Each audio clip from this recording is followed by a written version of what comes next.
Bismillahirrahmanirrahim. Assalamualaikum warahmatullahi wabarakatuh. Perkenalkan, nama saya Pimal Delimini Sadiniar dari kelas TIRM 20 dengan INPM 21262011 Di sini saya akan menjelaskan sedikitnya tentang peluang dan implementasi transisi energi di Indonesia pasca KTT G20 Bali.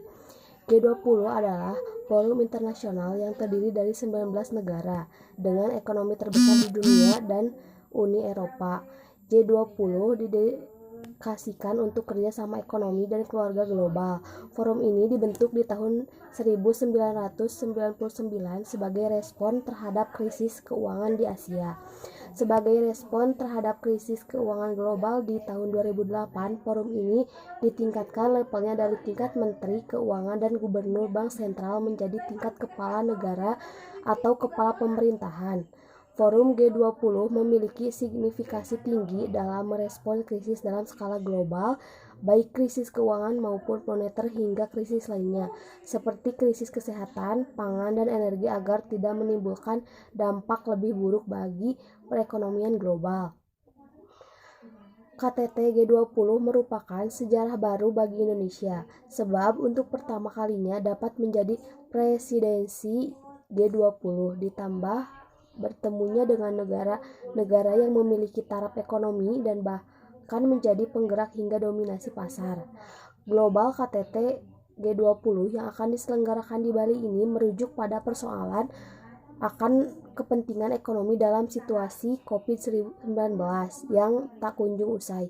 Oleh karenanya, dengan latar belakang ekonomi pada saat COVID-19, Presiden G20 Indonesia menduduki posisi strategis yang harus segera direncanakan target dan sekaligus kebijakannya.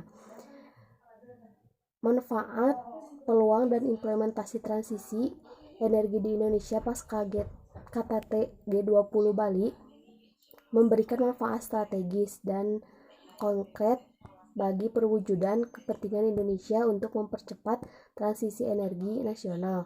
Terdapat 3 agenda prioritas presidensi G20 Indonesia, yaitu arsitektur kesehatan global, transformasi ekonomi digital, dan salah satunya adalah transisi energi.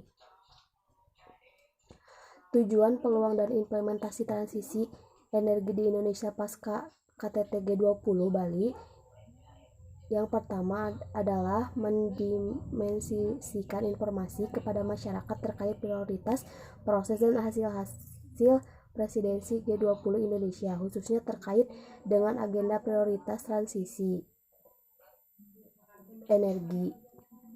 Yang kedua adalah mendiseminasikan upaya pemerintah Indonesia dalam mengimplementasikan hasil-hasil KTT G20 di tingkat nasional dan regional. Dan yang ketiga adalah mendiseminasikan kebijakan transisi energi nasional dan upaya-upaya pemerintah dalam mengimplementasikan kebijakan transisi energi di Indonesia.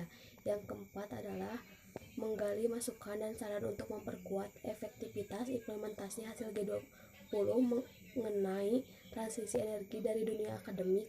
Dan yang terakhir, membangun kesadaran dan komitmen masyarakat terhadap pentingnya transisi energi bagi perlindungan lingkungan dari dampak perubahan iklim. Sekian dan terima kasih. Assalamualaikum warahmatullahi wabarakatuh.